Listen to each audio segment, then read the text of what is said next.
আজি ৰাতিপুৱাও আমাৰ জমিয়ত উলেমা হিন্দৰ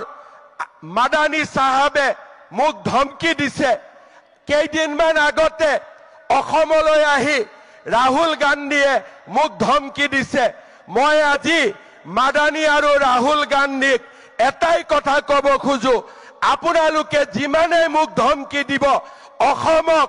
আপোনালোকে যিমানে ধমকি দিব চেষ্টা কৰিব অসমে লাচিতৰ হেংদান আকৌ এবাৰ হাতত তুলি ল'ব আৰু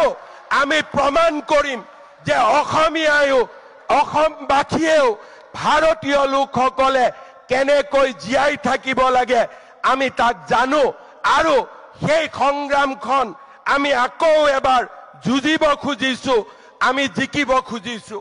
আমাৰ এটাই কথা চিনাকি মানুহক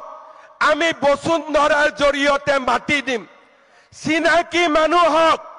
আমি বসুন্ধৰাৰ জৰিয়তে মাতি দিম আৰু অচিনাকি মানুহৰ পৰা এক টুকুৰ মাটি কাঢ়ি ননালৈকে আমি ক্ষান্ত হৈ বহি নাথাকিম চিনাকিক মাতি দিম অচিনাকি মানুহৰ পৰা এক টুকুৰা মাটি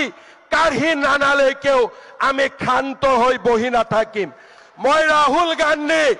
আৰু মাদানীক চ্যালেঞ্জ কৰি কব খুজিছো সাহস আছে যদি অসমীয়াৰ লগত যুঁজি চাওক অসমীয়াৰ লগত এইবাৰ যুঁজি চাওক